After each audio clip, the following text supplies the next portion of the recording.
o transplante ele nada mais é do que ligar a artéria do rim na artéria do receptor, a veia do rim na veia do receptor e o ureter, que é o canalzinho que liga, que leva a urina do rim até a bexiga, na bexiga de quem está recebendo. Então, são 3 tubulações, 2 delas vasculares, que podem ter complicações. A gente sempre fala que a gente faz bem, mas a gente não faz como Deus fez.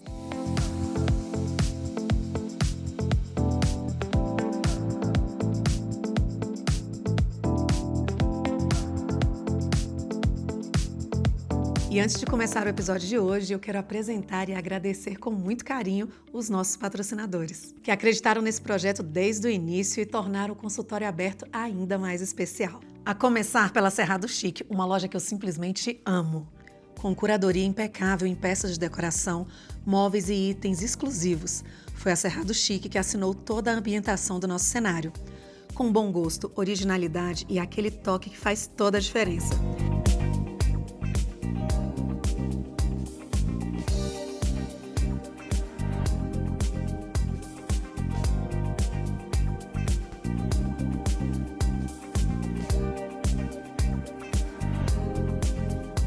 E para você que está nos acompanhando, tem 10% de desconto exclusivo na Cerrado Chic, para que você possa transformar os seus ambientes com elegância. O QR Code já está aqui e o link já está aqui na descrição. Eu abro a porta de mais um consultório com muito prazer. Aguardei bastante a doutora Lívia Portela e hoje nós temos a oportunidade de conhecê-la, de recebê-la para falar de urologia feminina, entendermos se essa é ou não uma especialidade masculina. Hoje ela vai nos falar tudo isso, inclusive conversar com muita propriedade sobre a bexiga caída, o que é, o que não é, para que você possa de fato entender, se prevenir e saber a partir de que idade isso é possível e deixar para trás essa crença de que estou velha demais, isso é da idade, não é bem por aí.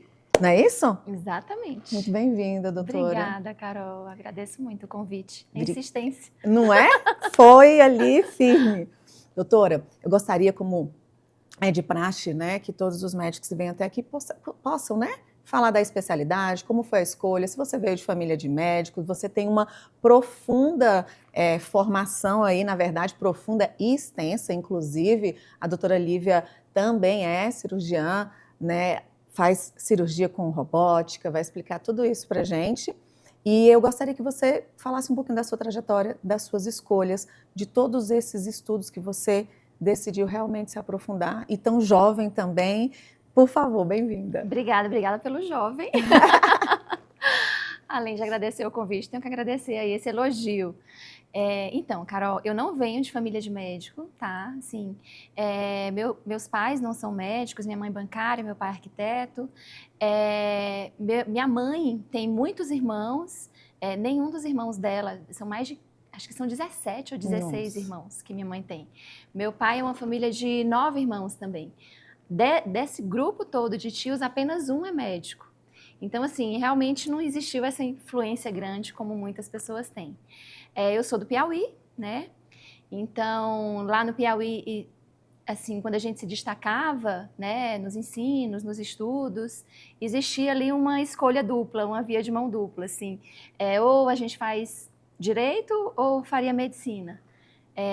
Esses cursos mais difíceis, né, sempre buscando aí o mais difícil. E aí eu me identifiquei mais com a área de saúde, pude acompanhar um pouco esse meu tio, que era médico, cirurgião no caso. Sempre gostei muito dessa coisa da cirurgia, né, do trabalho de você conseguir resolver de forma mais rápida, mais objetiva mesmo, os problemas dos pacientes. Então, acho que foi essa a única influência, mas não vim de família de médicos, não. E aí você passou para a Universidade Federal, como é que foi essa trajetória até aqui?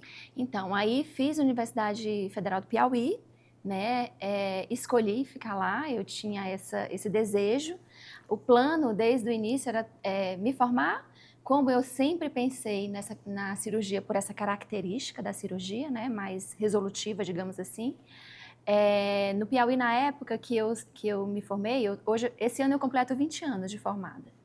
Então, na época que eu me formei, não existia especialidade de cirurgia geral, existia só a residência de cirurgia geral. E é mais óbvio, assim, você escolher fazer cirurgia geral em um local que tenha uma especialidade, porque aí você já se insere ali naquele contexto do hospital, do serviço.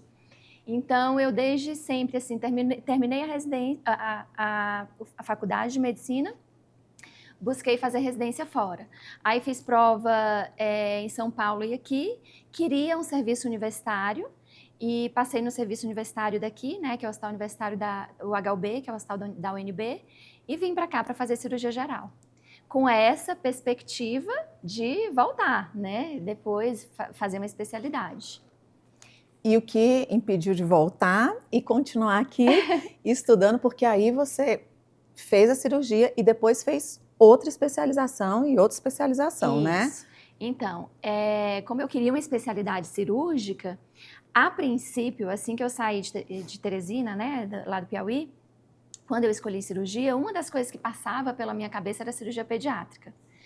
E assim que eu cheguei em Brasília, com uns 3 meses, eu conheci o meu atual marido, não, meu marido. O único marido. O único, senhor, por favor. Aí conheci meu marido, e meu marido é cirurgião pediatra. Então já foi algo que eu procurei excluir das minhas possibilidades, porque eu sempre tive isso, Carol, de ser movida pelo desafio. E sempre tive receio de qualquer relacionamento poder me taxar ali. Ah, ela tá ali naquele lugar porque ela é ou namorada ou esposa, enfim.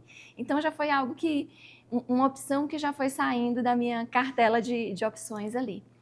E eu definitivamente fiz urologia porque eu fui para o hospital universitário, assim. Eu acho que a urologia foi tudo na nossa vida, se a gente para um pouquinho, a gente vê a mão de Deus, né? Colocando a gente nos lugarzinhos, assim. Então, eu escolhi urologia porque a urologia do Hospital Universitário de Brasília é muito bem organizada, muito bem estruturada.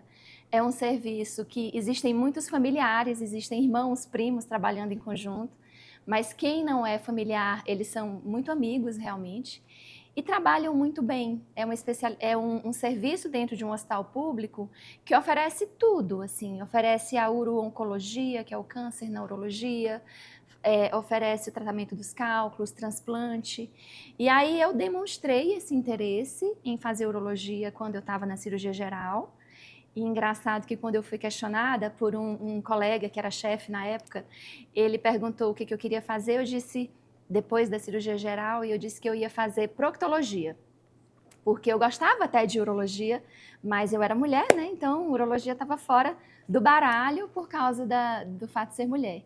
E ele disse, não, mas você jura que você tem vontade de fazer urologia? Eu digo, gosto, mas eu sou mulher, então eu não posso. Ele disse, não, então nós vamos nos dedicar no seu estágio na urologia, quando você estiver rodando lá, para a gente mostrar para você todas as possibilidades que a urologia oferece, para que você perca essa visão genitalizada da especialidade, que eu acho que muitas pessoas têm, né, associam a urologia só à genitália masculina, né? Sim. Na verdade, é até uma coisa que tem gente que acha que o urologista nem trata a mulher, né? E aí lá nesse momento, assim, que houve uma dedicação do serviço para me mostrar todas as possibilidades da urologia, que realmente é uma especialidade muito ampla.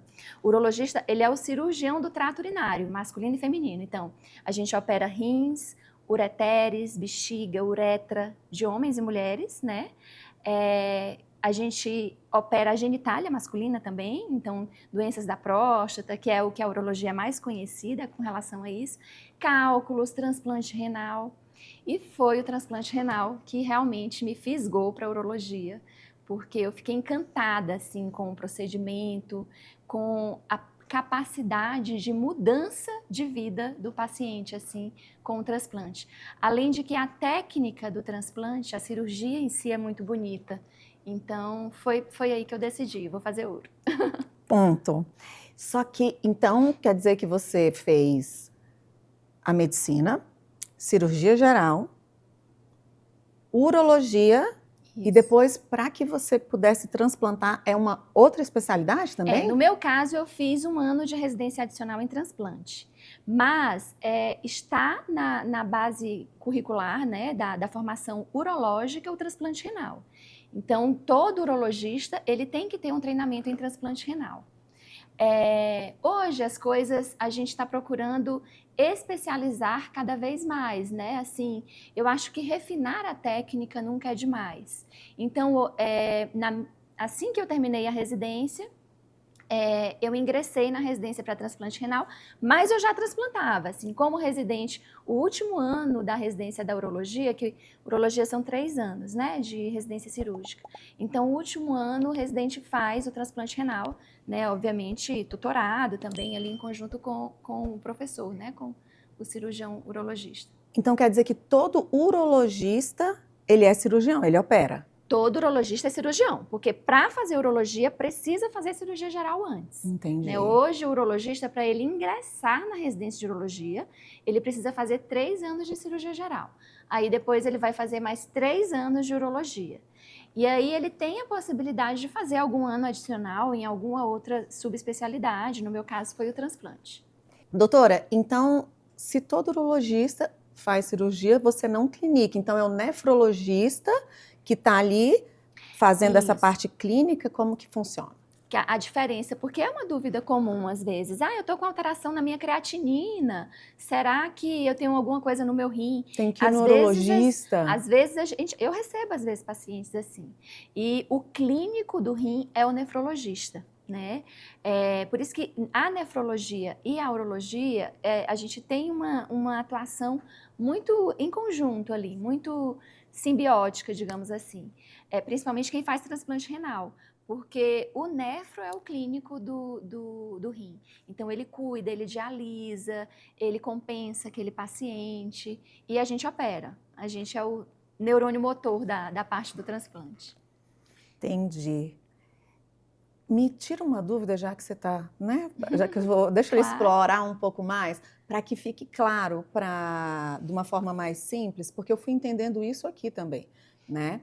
Eu não tinha essa diferenciação, o que era a clínica e o que era a cirurgia. Uhum. Então, toda especialidade vai ter, ou quase toda, quem é o médico deve ser o primário, que você procura ali, que é onde a pessoa se consulta, para que caso ela precise de uma cirurgia, ela vai, porque eu vou me consultar com um ortopedista, ou todo ortopedista faz cirurgia. Não, nem todo ortopedista faz, mas aí ele vai me encaminhar para um ortopedista cirurgião. É assim, mais ou menos? Não, não é exatamente assim, não. Por exemplo, no caso do transplante renal, funciona bem assim.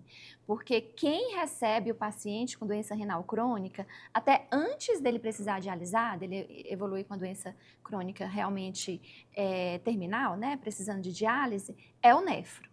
Então, é esse médico quem vai identificar, compensar esse paciente, quem vai identificar a necessidade dele de ir para uma diálise, quem vai prepará-lo para o transplante renal. Então, o paciente entrou em lista de diálise, ou entrou na diálise realmente, ele já pode ser encaminhado para um serviço de transplante se ele preencher os critérios para transplantar.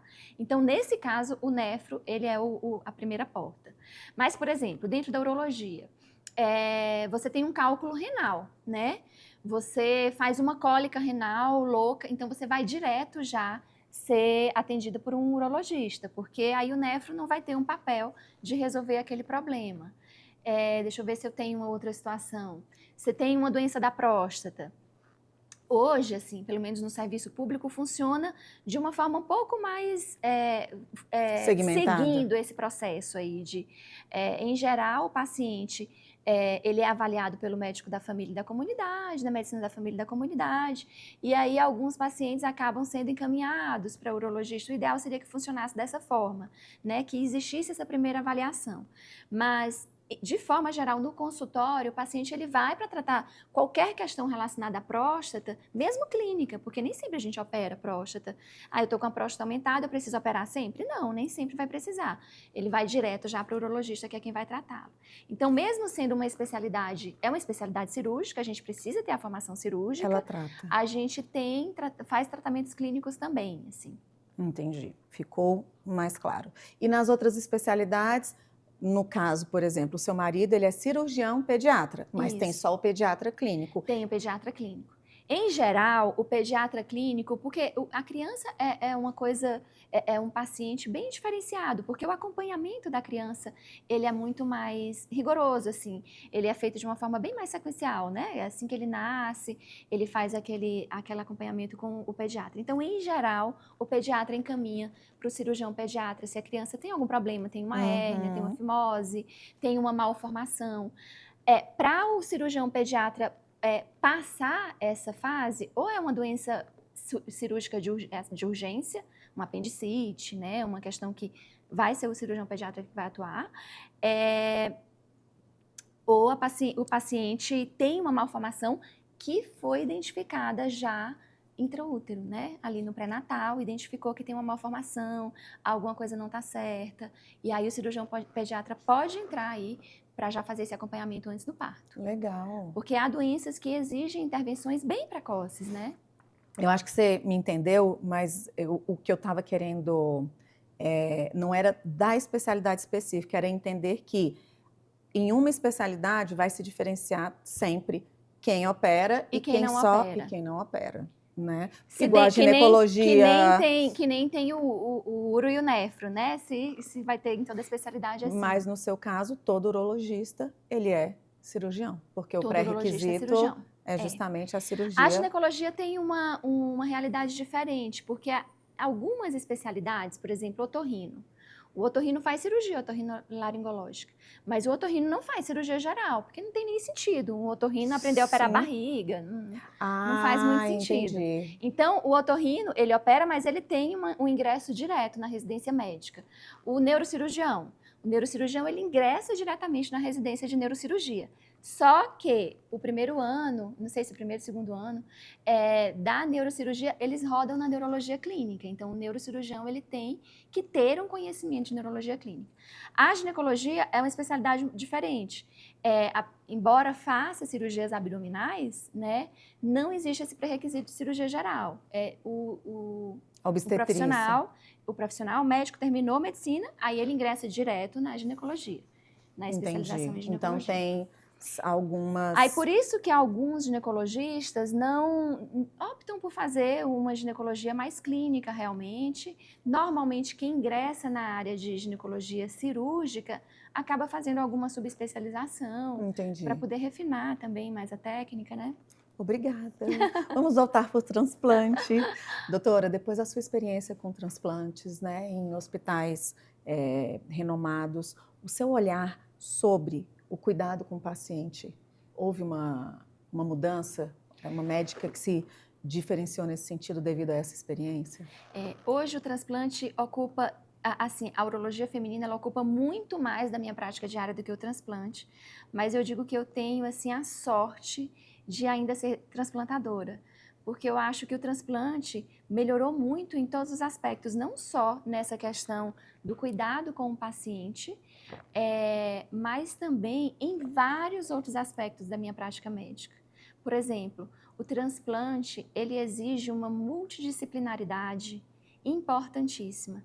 Para eu transplantar, eu tenho que ter um bom relacionamento e a gente tem que estar ali realmente caminhando juntos, de mãos dadas, com o nefrologista, né, com o enfermeiro do transplante. Normalmente o paciente que transplanta, tanto no pré-operatório quanto esse pós-operatório, ele demora um pouquinho mais no hospital, né? A gente precisa estar caminhando muito bem.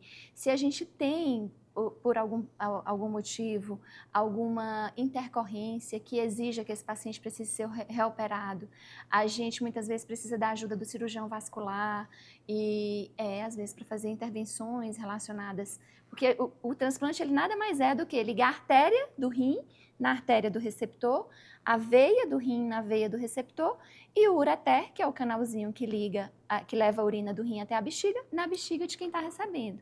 Então, são 3 tubulações, 2 delas vasculares, que podem ter complicações. A gente sempre fala que a gente faz bem, mas a gente não faz como Deus fez. E eles têm que estar dentro do centro cirúrgico com você sempre? Porque... Não, então, às vezes a gente não necessariamente, assim.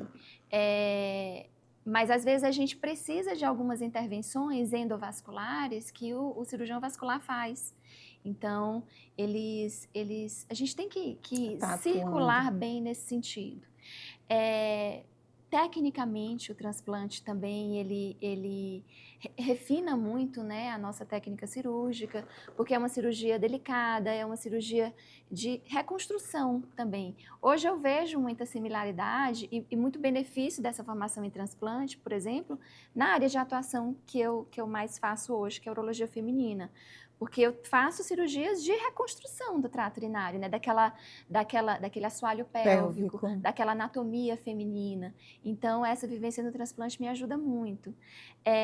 E assim, essa característica desse potencial transformador do transplante na vida do paciente, que acho que foi uma das coisas que mais me impressionou também, eu muitas vezes consigo ver nas minhas pacientes também, que às vezes até negligenciam um pouco aquela queixa, eu não estou em diálise, eu não vou morrer disso. Mas as doenças que elas têm muitas vezes impedem de viver adequadamente e você consegue melhorar muito a qualidade de vida através da atuação médica, né, cirúrgica. Então vamos falar da urologia feminina agora. O que é, de fato, né? Qual a atuação e quando uma mulher deve buscar uma urologista feminina? Tá. Então, a gente fala que a urologia feminina, ela também é conhecida como uroginecologia, né? Então, mas nós gostamos, eu como urologista, eu gosto muito desse termo urologia feminina, porque são as doenças, a gente trata as doenças urológicas que são muito características das mulheres, né? Existem algumas questões urológicas que mulher tem tanto a ponto das pessoas acharem que é uma questão normal, assim, do processo do envelhecimento, da fisiologia feminina, como incontinência urinária, por exemplo, como os prolapsos de órgãos pélvicos. O que é isso? É a queda dos órgãos da pelve, a perda da sustentação, a famosa bexiga caída, né? E a urologia feminina ou uroginecologia trata exatamente dessas questões que são tão prevalentes nas mulheres e que muitas vezes são tão constrangedoras. E por que elas passam, doutora, tanto tempo tendo esses sintomas até chegar a um especialista? Eu acho que são vários os motivos. Um é achar que é normal da idade, que é isso mesmo. Minha mãe teve, minha avó morreu assim, chegou um momento que precisava já usar fralda, e é isso. Algumas por vergonha. Eu já tive paciente que desde que começou a perceber que a bexiga estava caindo, parou de ir ao ginecologista, porque eu não queria que o ginecologista visse aquilo. Então, é um motivo também. Às vezes, eu vou usar essa palavra negligência, mas eu não sei nem se eu estou usando de forma adequada. Mas a mulher tem essa característica de cuidar de tudo. Cuidar do marido, cuidar do filho, cuidar do trabalho. E vai minimizando, vai esquecendo aquele problema que ela está sentindo. Como são doenças que não matam, né? Aí eu vou perder a urina, tá chato, mas eu não vou morrer disso. Então, muitas vezes vai negligenciando mesmo. Você falou a bexiga caindo, é literalmente a bexiga caindo, doutora? É literalmente a bexiga caindo. Porque uma das coisas que as pessoas confundem muito é assim, às vezes chega a paciente no consultório e diz, eu tô com a bexiga baixa, tô com a bexiga caída. Digo, mas o que a senhora está sentindo? Ah, não, eu tuço, eu faço um exercício, eu espirro, saio xixi. Digo, mas a senhora está percebendo um abaulamento lá na genitália? Tem alguma coisa saindo, uma coisa errada, um volume, uma bola? Classicamente mesmo, é uma bola na vagina. Não sinto nada disso, não. Então a senhora, muito provavelmente, a gente vai examinar, mas muito provavelmente a senhora não tem a bexiga caída. A senhora tem a incontinência urinária, que são coisas diferentes. Podem estar associadas, mas não são sinônimos. Então, esse nível de bexiga caída, a mulher vai chegar a perceber um abaulamento. Às vezes ela percebe um peso, na hora da higiene, não necessariamente ela vai ver aquela bola saindo, porque existem os casos mais avançados que a paciente vê que tem uma bola, tem uma estrutura saindo ali pela vagina.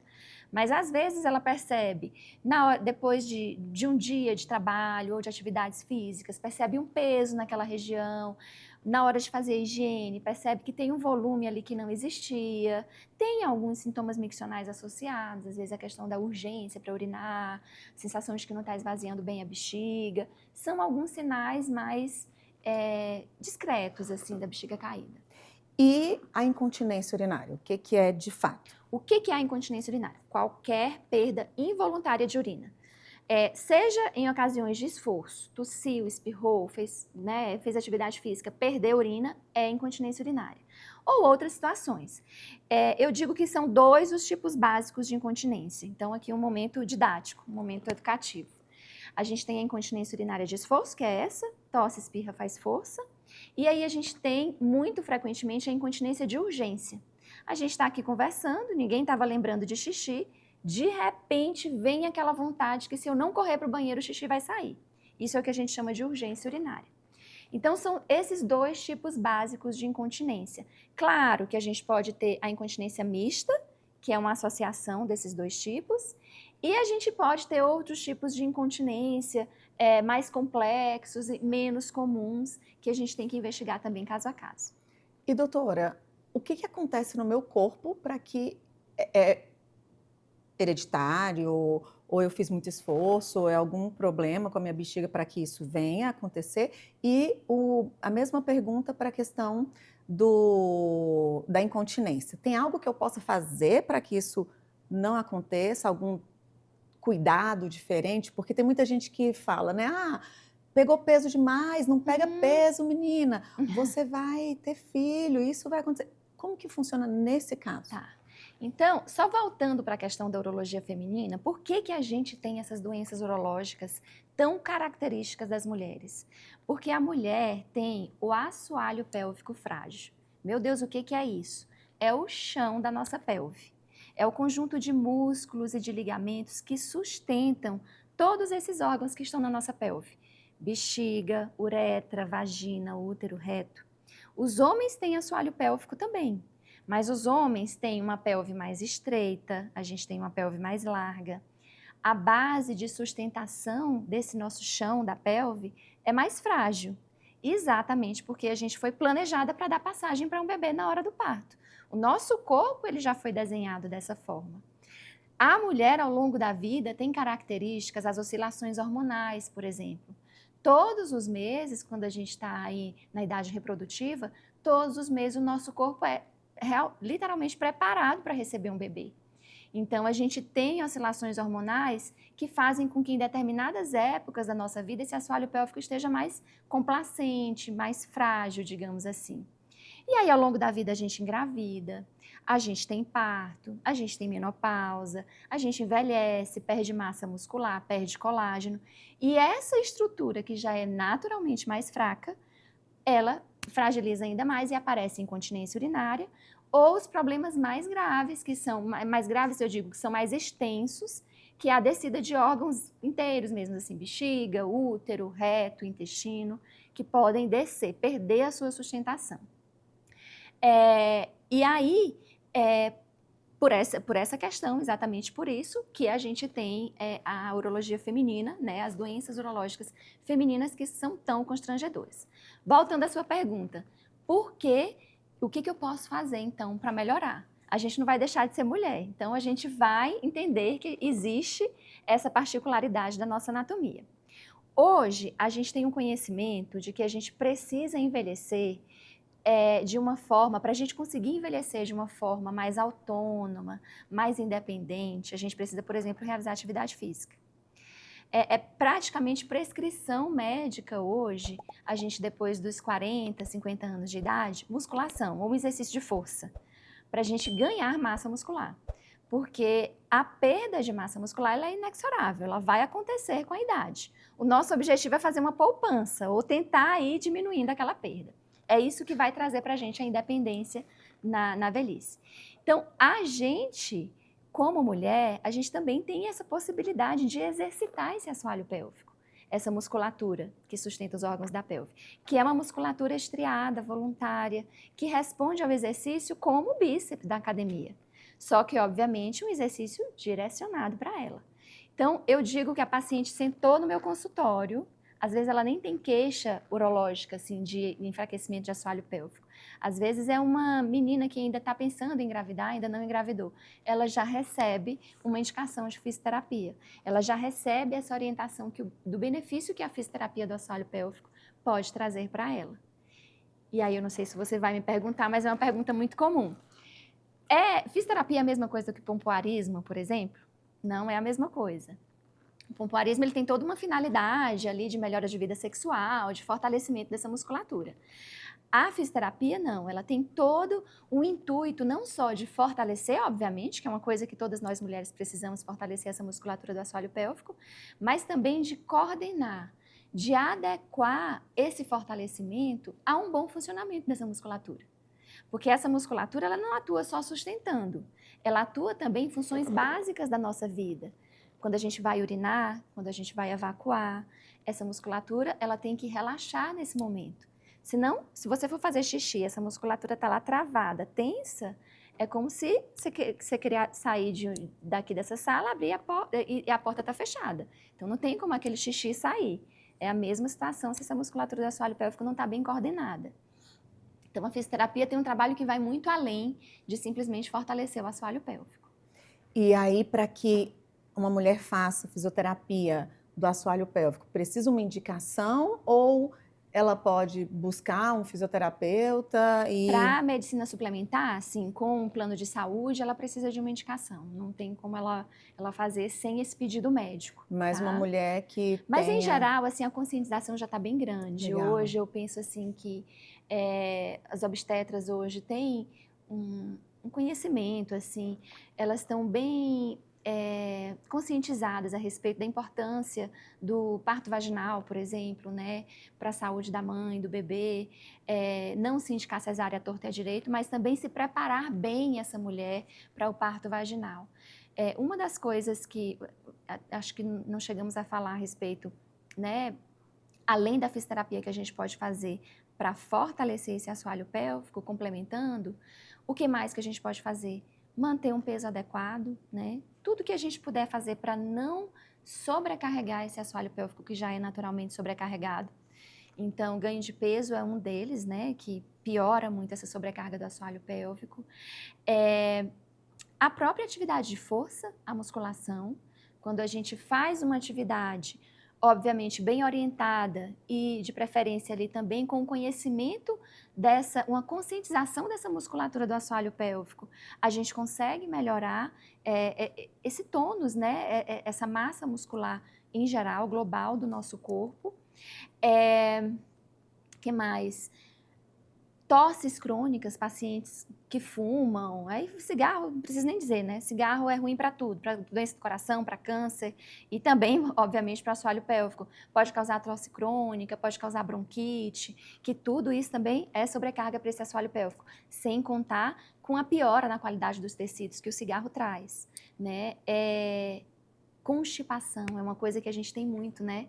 Porque mulher tem muita oscilação hormonal, a oscilação hormonal também tem muito impacto na evacuação. Mulher tem muito mais tendência a ter constipação do que os homens. Sim.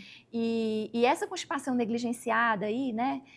Vou levando do jeito que dá, tomo um remedinho aqui uma vez ou outra, mas tudo isso é sobrecarga para esse assoalho pélvico. Então, a dificuldade de evacuação, a constipação, ela também tem que ser tratada com uma boa alimentação, né? Com ingesta de líquido adequado, exercício físico, é isso. Acho que é o que a gente pode fazer para melhorar esse assoalho pélvico. Para prevenir. Para prevenir. Né? Ou que se vá ter algum problema que seja mais tarde. Falando em mais tarde, tem idade, as mulheres ainda acham que estou velha demais, não vou cuidar disso. Não é só estética, eu imagino. De jeito conforto, bem-estar. Fala sobre isso pra gente, por favor. Eu acho que o estética é o de menos, assim, realmente. Eu acho que as questões do assoalho pélvico, essas doenças, incontinência e prolapso em especial, o mais importante aí é a funcionalidade, o mais importante é a qualidade de vida, né? É você poder fazer um passeio, é você poder fazer uma viagem, você poder ir a uma festa sem ficar mapeando se vai ter um banheiro, se não tiver um banheiro, eu não vou. Se eu não for para a academia com uma roupa escura, não tem como eu ir porque eu vou molhar tudo, né? Muitas vezes essa mulher tira ali questões da sua vida que são importantes para a sua vida, para a sua saúde, como atividade física, por receio de ter uma perda urinária, né? Então, eu digo que não existe idade, a gente não se limita tanto por idade não, Carol. A gente se limita por por saúde, por condição mesmo de saúde da paciente. Como que tá? A gente opera pacientes com mais de 80 anos, por exemplo, e por robótica. Não é uma contraindicação, não, a idade em si. Se essa paciente está bem, está compensada do ponto de vista cardiovascular, tudo em cirurgia, a gente fala que a gente pesa o risco e o benefício. Se aquele risco daquela paciente é muito grande, a ponto da cirurgia ser, assim, o benefício que a cirurgia vai trazer é menor do que o risco que ela vai ter, a gente não opera. A gente indica outros tratamentos que são ali, que contemporizam ali os sintomas, mas não operamos. Mas, em geral, não. Existe até um trabalho na literatura hoje que compara isso, que avalia o tratamento dos prolapsos genitais, que normalmente são cirurgias maiores do que as cirurgias para incontinência, dos prolapsos de órgãos pélvicos, em mulheres com mais de 75 anos de idade, tá? E são mulheres, foi só esse perfil de pacientes, e algumas mulheres frágeis, né, idosas frágeis. E foi observado que as cirurgias vaginais e as cirurgias minimamente invasivas, elas têm ali uma morbidade pequena, tem uma boa aplicação para essas cirurgias. Claro que quando se compara com cirurgia com corte grande e tudo, realmente a morbidade, né, as complicações relacionadas ao corte grande não valeram a pena. Mas as cirurgias vaginais e as cirurgias minimamente invasivas, sim. Inclusive com o benefício das cirurgias minimamente invasivas, em termos de menor perda sanguínea, de menor dor no pós-operatório, uma recuperação mais rápida. Então, hoje a medicina oferece isso, oferece possibilidades da gente ser menos agressivo e mais eficaz no tratamento dessas doenças. Maravilha. Falando em hoje, atualidade, medo ainda das pacientes, que eu imagino que isso possa ser um fator que a distancia de fazer essa cirurgia. Fala pra gente como estão as novas técnicas, como que essa cirurgia é feita, como é que é esse pós-operatório.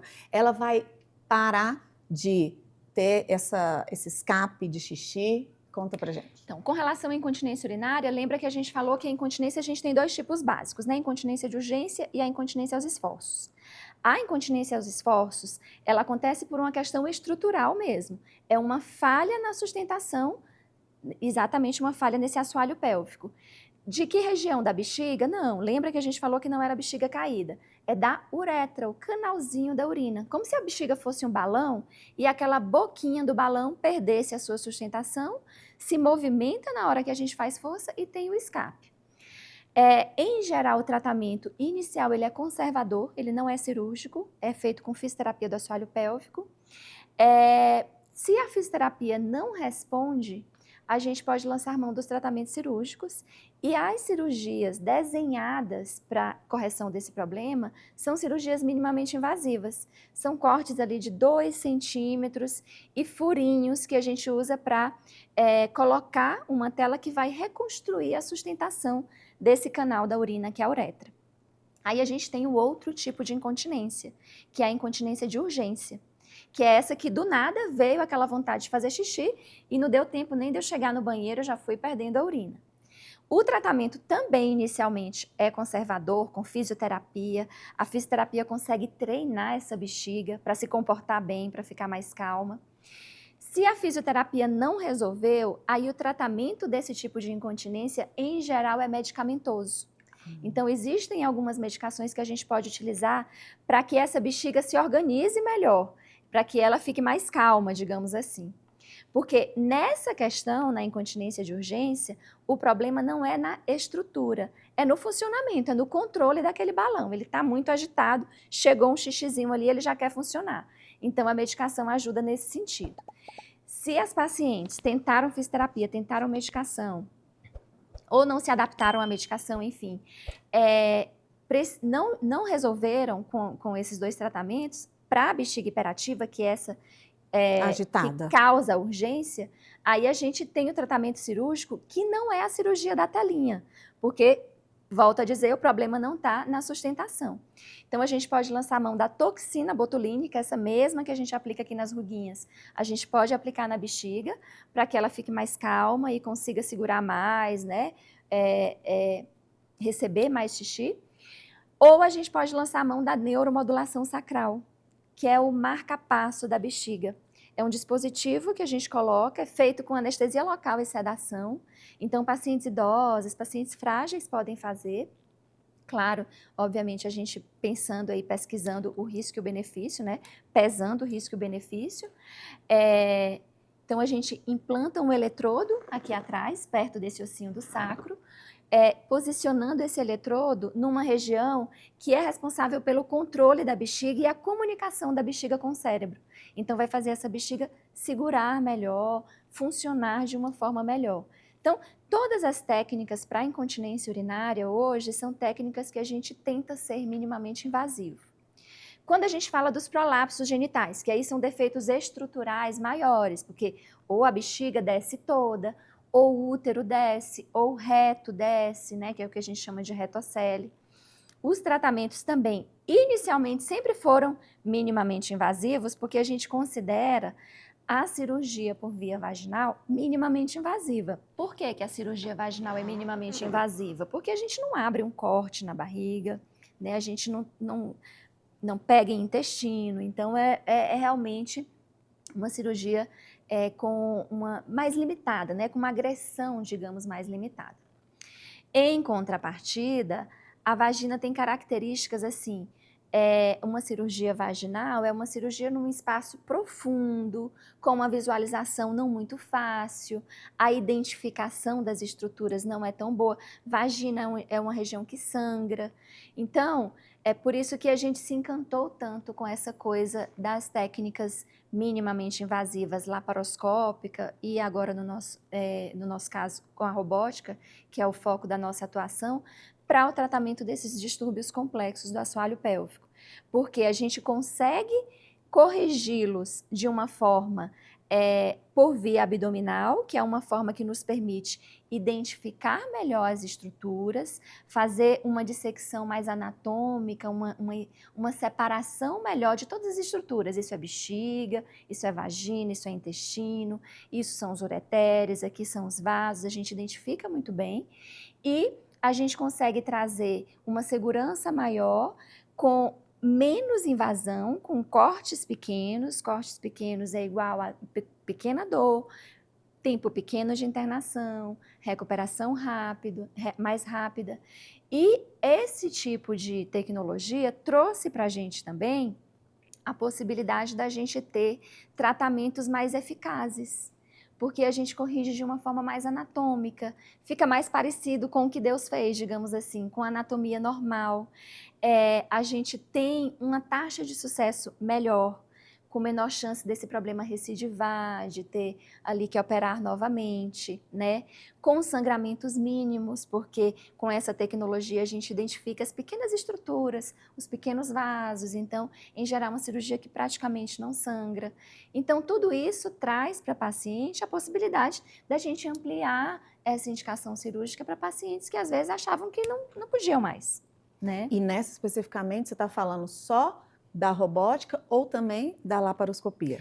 Eu estou falando de ambas com relação a essa recuperação. O que a robótica tem de diferente da cirurgia laparoscópica?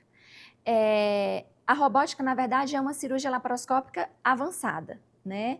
É o mesmo princípio da laparoscopia, que é a utilização de pequenos portais, pequenos cortes, por onde a gente introduz esses pequenos portais. Através desses pequenos portais, a gente introduz uma ótica, que filma tudo dentro do abdômen do paciente, e pinças, né? Tesoura, pinça cirúrgica, onde a gente executa a cirurgia como executaria uma cirurgia aberta.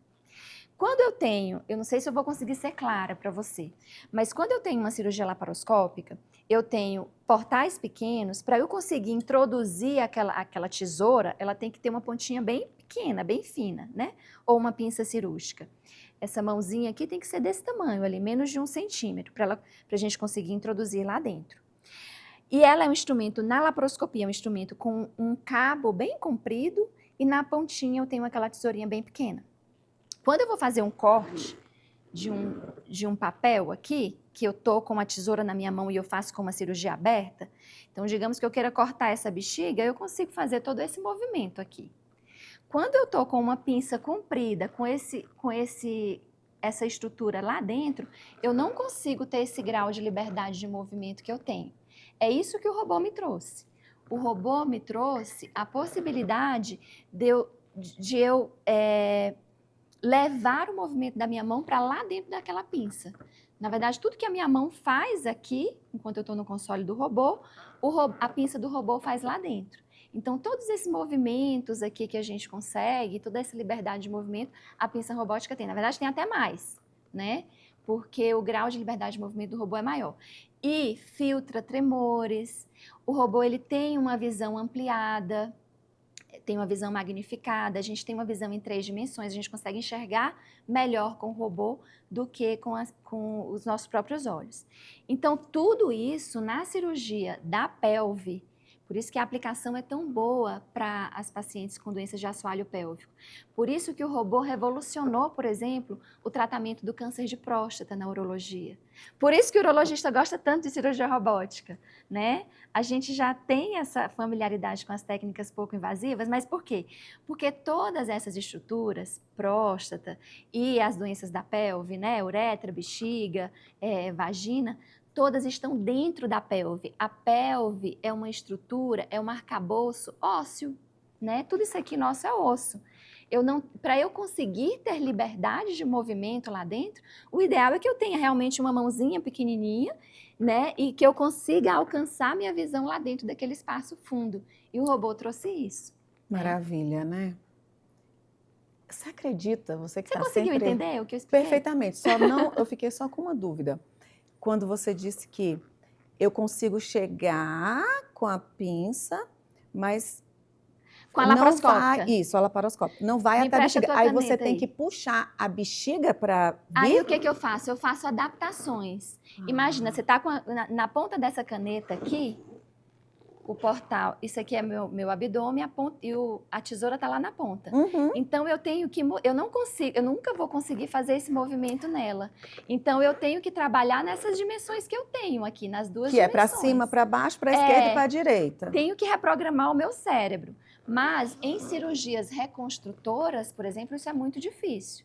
Hoje a gente consegue fazer transplante robótico, por exemplo.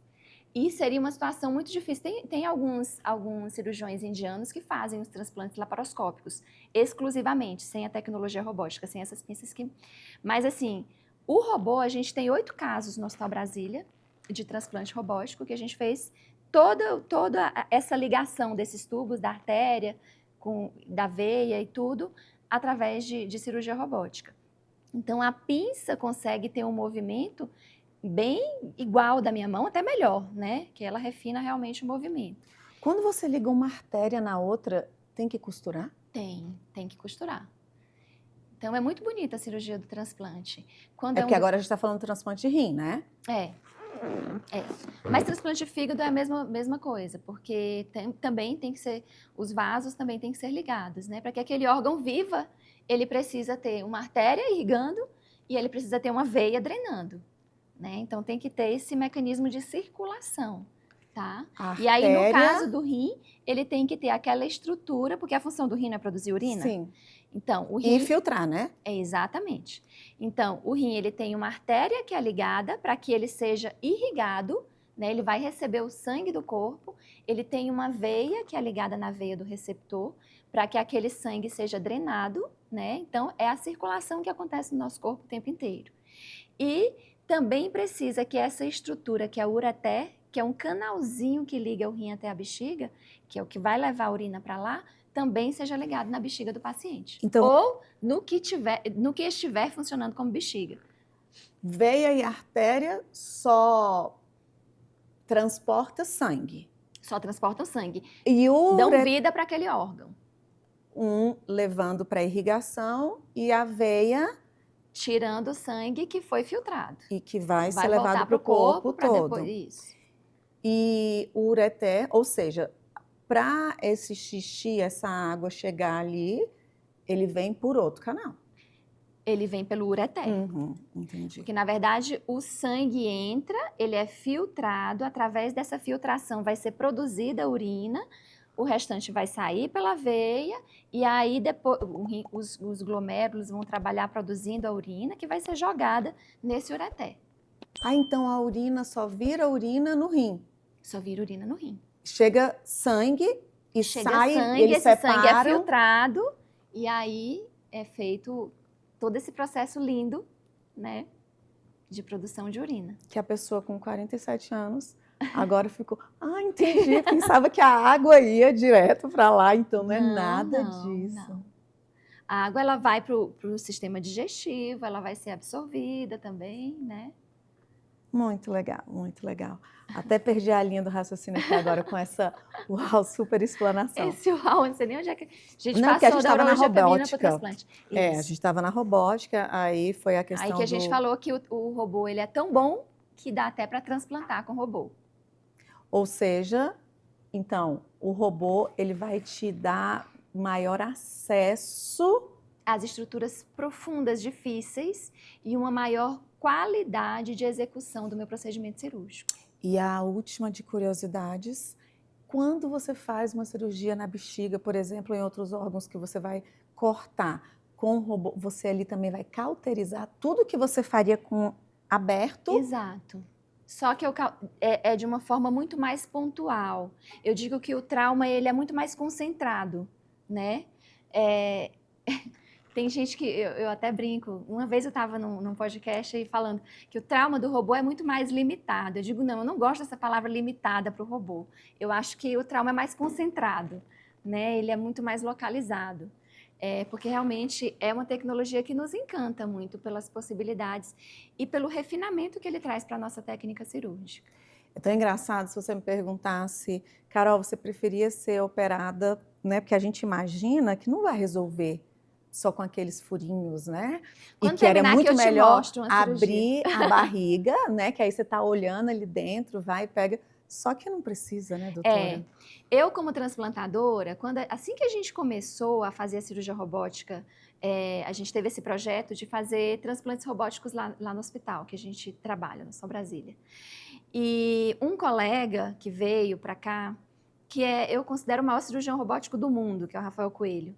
Ele que veio fazer o treinamento todo e ele que, muito empolgado, eles vão fazer transplante por robô, né? Porque era um desejo dele. Confesso que quando surgiu essa ideia, eu pensei, para transplante, a gente vai ter que abrir para colocar aquele órgão lá dentro. Não tem como colocar um rim sem um corte, né? Apesar de que a gente faz um corte de uns 8 centímetros, mais ou menos, para colocar um rim. Não via muito benefício. E a gente tem um bom acesso, porque normalmente a gente não tira o rim e coloca no mesmo lugar dele.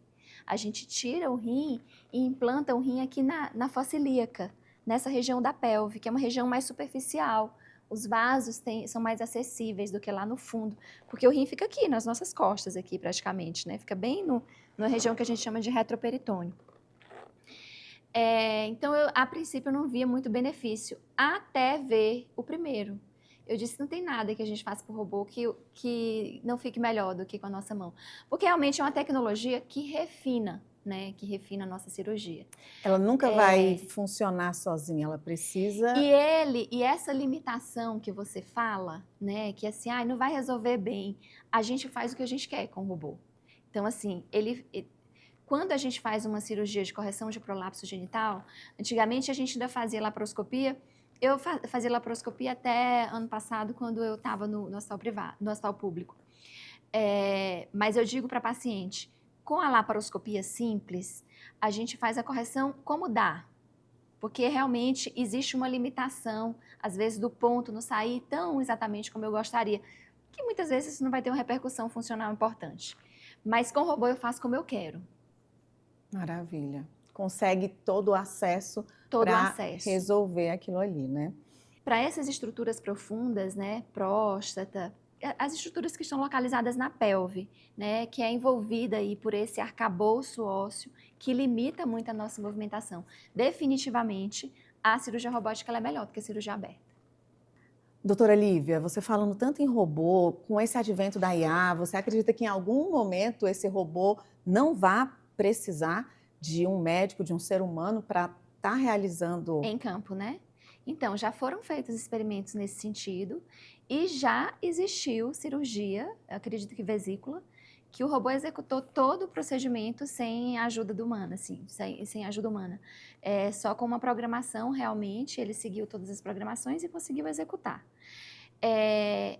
Então, o próprio Elon Musk, ele fala, né, que medicina é uma área de atuação, é uma profissão que as pessoas deveriam esquecer, porque a inteligência artificial ela vai tomar conta. Eu confesso que eu não acredito, assim, não é porque eu não consigo enxergar isso de uma inteligência artificial conseguir abarcar todas as facetas que são necessárias no cuidado médico, assim. Não tem como um robô lidar com as preocupações, com as angústias, com as expectativas, com a família, né? É difícil, não tem como um robô lidar com isso no ser humano. Eu, apesar de acreditar muito na tecnologia e acreditar que realmente vai chegar um momento que o robô vai conseguir executar até cirurgias mais complexas, eu não me sentiria confortável de operar com um robô. Até porque robô não é Deus, né? Eu conheço excelentes cirurgiões. Eu acho que já vi os melhores cirurgiões do mundo operando, assim. Já tive essa possibilidade de ver. Quando eu falo do Rafael que veio para cá, eu tenho convicção de que ele é um dos melhores cirurgiões robóticos do mundo. Mas ele não é Deus, né? Qualquer pessoa é passível de erros. Não acredito que uma máquina não será. E existe a necessidade de responsabilização, né? De dividir responsabilidade mesmo, né? Com cuidado com o paciente. Quem que vai fazer isso com o robô? Né? De quem que vai ser a culpa se algo der errado? Vai falar com quem? Com o dono da Stratner, ou enfim, de quem será que está programando isso? Então, eu não acho que vai ser substituível a esse ponto. Mas eu acho que a tendência da tecnologia é avançar Ainda mais. até para que, de repente, né, pensando numa visão otimista, para que a gente consiga atingir populações que às vezes não têm uma assistência adequada, né? Para que a tecnologia, eu penso no avanço tecnológico mais como uma possibilidade de você conseguir chegar, né, ampliar esse acesso a mais pessoas. Isso, dessa forma é muito mais positivo, né, do que só eu elimino profissões, não, eu amplio, né, um crescimento exponencial pode acontecer de cura, de melhoria na saúde. Amém, que a gente viva, né, esse tempo. E eu gostaria de entender um pouquinho, porque hoje você uniu, né, tem a proctologia, operando com a urologia, que inclusive a doutora Bianca esteve aqui conosco. Conta um pouquinho desse benefício e por que vocês saíram com essa ideia, essa novidade.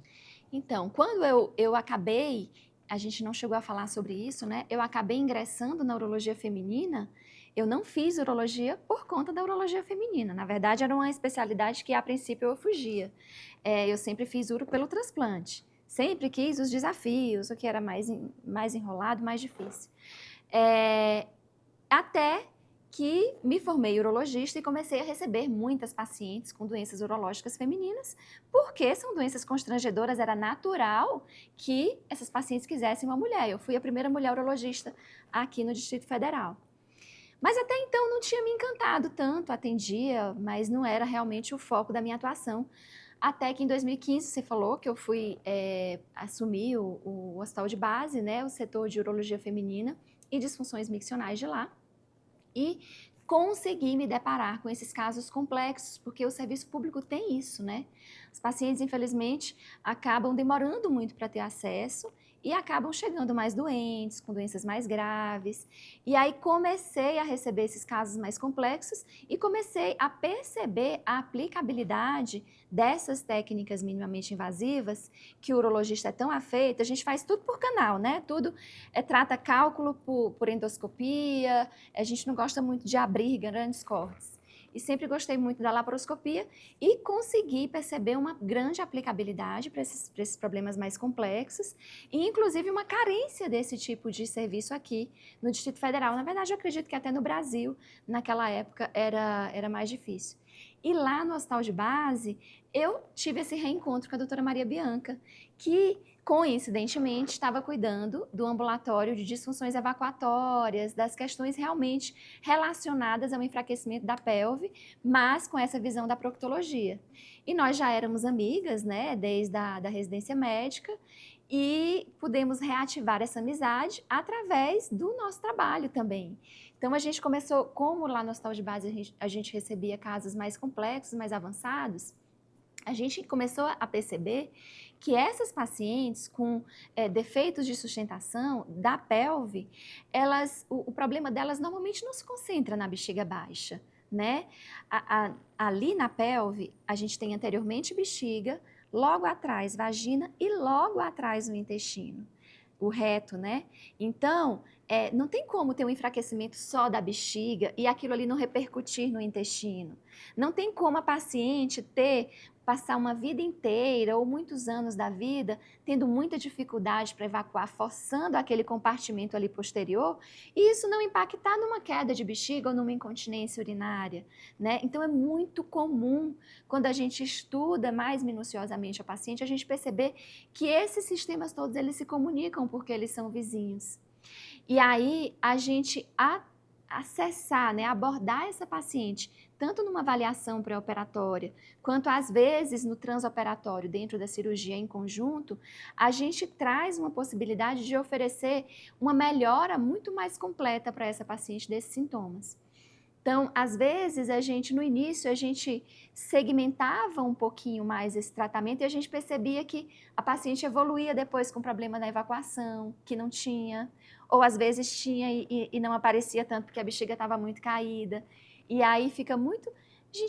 A gente tem que pensar em conjunto, esses órgãos são vizinhos, a gente tem que tratar junto. E lembrando, Carol, que a gente trata sintomas, né, assim... Basicamente, a gente não está tratando, a gente está tratando questões que limitam a qualidade de vida e que trazem sintomas para a paciente. A gente precisa oferecer um tratamento que resolva esses sintomas e que não traga novos sintomas que às vezes eram piores do que o que ela já tinha. E para isso a gente tem que ter essa visão global, sim. E vocês duas hoje só entram para a cirurgia juntas? A gente já está tão habituada a trabalhar em conjunto que mesmo que não tenha necessidade ou da minha atuação ou da dela, existe uma segurança, né, de ter essa parceria, né? Então a gente já faz isso muito bem. E até realmente com relação a pensar no pior, vamos pensar ali nas possíveis complicações. Eu estou ali corrigindo um prolapso de órgão pélvico com a bexiga caída e tive uma lesão intestinal que tem que ser corrigida na hora. Eu tenho uma proctologista que é uma cirurgiã do trato digestivo que traz todo o cuidado. Alguns desafios que essas pacientes têm no pós-operatório com relação à evacuação, porque é difícil. Até depois dos partos a gente tem uma certa dificuldade, né, um receio. Será que eu vou forçar meus pontos aqui se eu fizer uma força para evacuar e tudo? A gente ter esse olhar, esse acompanhamento dela no pós-operatório também ajuda muito. E vocês foram as primeiras também a atuar assim?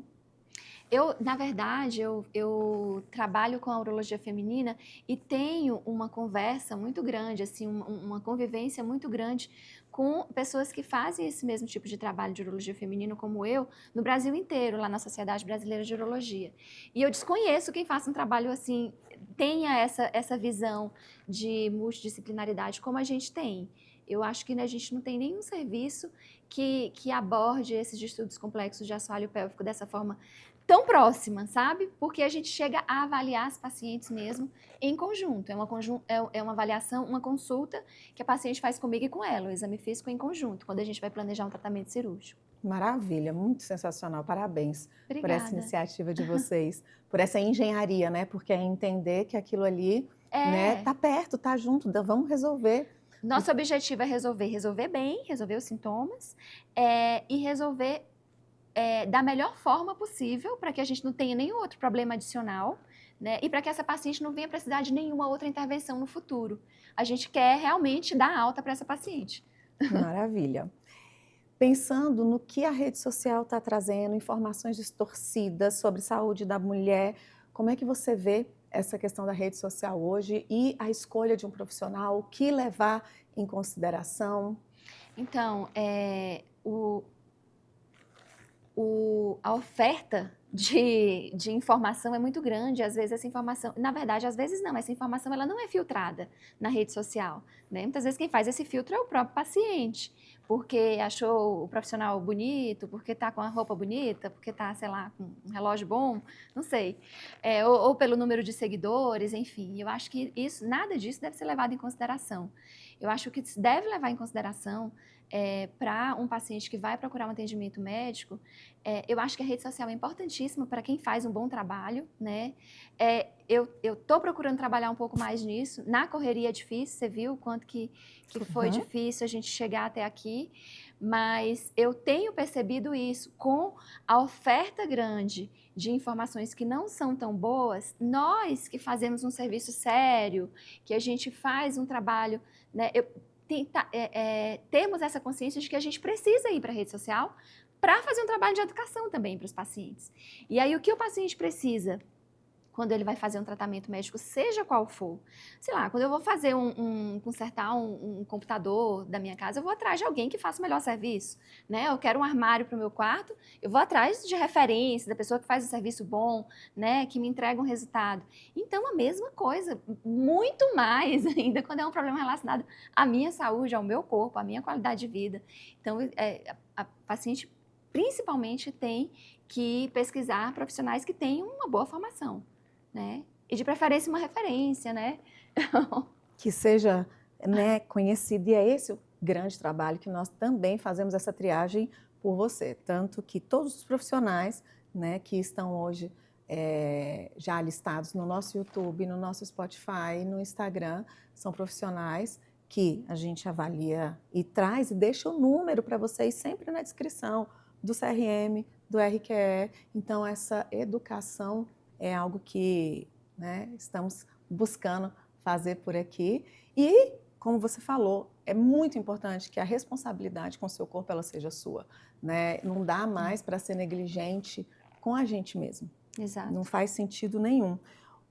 Eu falo sempre que todo dia sai de casa um malandro, né, e um trouxa. Eles, para fazer negócio, só precisam se encontrar. Então, é escolher, né, o que você está indo fazer, porque a informação ela vai te libertar, na verdade, né, doutora? Propósito, futuro, o que ainda vem por aí, o que ainda te motiva a estudar? Tem alguma novidade para os próximos 5 anos? Porque você ainda continua muito jovem, mesmo com 20 anos de atuação. Então, eu sempre procuro avanços, né? Tudo que a medicina puder oferecer, e a gente tem muito, até na área cirúrgica, que isso não era grande realidade assim que eu saí da residência, mas hoje a gente consegue observar, sim, um avanço grande na tecnologia e poder agregar isso e trazer isso para as minhas pacientes. Eu acho que eu e a Bianca, a gente tem essa característica, né? Esse caso não pode ser resolvido. Então, vamos ver se a gente não consegue resolver esse problema, né? Então, evoluir nesse sentido. Evoluir com um espaço, né, nosso, essa parceria é uma coisa que a gente busca solidificar cada vez mais, né? Então, para esse ano é isso, firmar essa parceria, dar não só que as pessoas já encaminham, proctos, urologistas encaminham muito para a gente, os casos mais complexos assim, mas dar uma cara realmente, um nome e um local para essa parceria, e de repente ali para o futuro, mas aí é algo mais de elucubração mesmo, de repente a gente pensar em um programa de educação também, né, de especialistas para implementar essa cultura, para que a gente possa replicar esse modelo de tratamento dessas doenças da pelve. Implementar uma cultura, porque vocês são pioneiras realmente nisso, né? E se todos esses casos e todas essas possibilidades, nada mais justo e de responsabilidade também vocês fazerem isso, né, para que o legado aconteça. Isso, e para que a gente consiga ter mais acesso a isso, né? Para que seja uma forma de tratar que eu considero realmente que é a mais certa da gente tratar esses problemas da pelve feminina. Último quadro na ponta da língua, mas promete que vai voltar, ok? Tá. Então as respostas são mais rápidas, né, e intuitivas. Vamos? Vamos. Um sintoma que nunca deve ser normalizado. Perda de urina. Um erro comum que você vê as mulheres cometendo. Negligenciar os seus sintomas, negligenciar a sua vida. O maior avanço da urologia feminina nos últimos anos. Ai, são tantas, mas no meu caso eu acredito a cirurgia robótica. O que toda mulher deveria saber sobre incontinência urinária. Que não é normal e que tem tratamento e que precisa ser tratada. Cuidar da saúde íntima feminina para você é? É cuidar da vida, é cuidar do futuro, é pensar na sua liberdade, na sua autonomia, na possibilidade de você brincar com seus netos e viajar e dançar e fazer atividade física. É muito bom, né? Doutora, foi um prazer. Obrigada mesmo. Parabéns pelo seu trabalho, parabéns pelo trabalho que vocês duas estão aí realizando juntas. E tenho mais um monte de coisa para perguntar, mas prometo aguardar você, porque ela já tem um monte de compromisso aqui. Obrigada de coração. Mas eu amei, eu quero voltar mesmo, porque eu gostei muito. Que bom. Acho que é muito importante esse espaço, sabe? Como eu estava te falando, Carol, a gente recebe muito referenciamento de paciente com caso grave. Mas eu acho que eu tenho esse desconforto. Eu não precisava ser assim.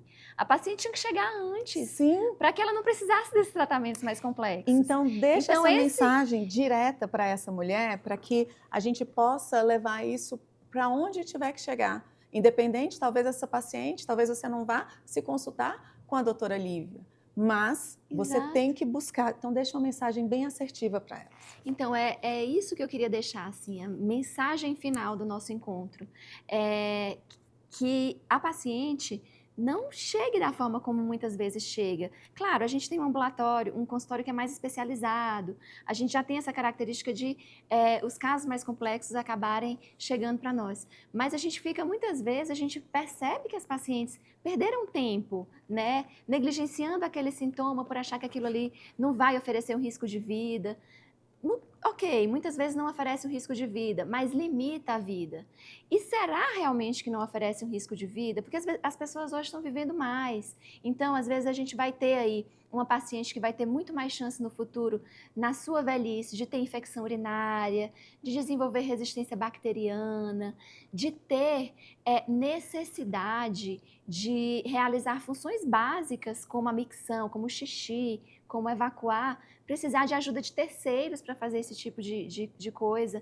Então, assim, não deixem chegar nesse ponto, não negligenciem os sintomas, porque o tratamento às vezes é muito mais simples do que parece. Não é? Então, cuidem-se. Obrigada, viu? De coração. Obrigada a você. E espero que vocês distribuam esse episódio. É muito importante. Você, mulher, se responsabiliza com você, se responsabiliza com a outra, né? Tudo que a gente faz de bem, né? Essa corrente do bem só melhora a vida da gente. E é muito triste, né? Ver uma mulher limitada, né? Por uma questão fisiológica. Na verdade, a limitação, como você trouxe, ela é ruim de toda forma. E você pode evitar isso encaminhando esse episódio. E para quem quer encontrar a doutora Lívia, aqui na descrição, como sempre, a gente vai deixar as formações, as graduações, o Instagram. Você tem TikTok também, né? Pois iniciei agora. Tudo nesse processo aí da gente tentar levar uma informação de qualidade para as pessoas. Maravilha. Então, esse ano isso vai sair do papel. Esse ano vai acontecer. Então, espero que nós aqui possamos fazer parte disso, tá? Eu agradeço também, acho que vai ser ótimo. Obrigada. E para você, até o próximo consultório aberto.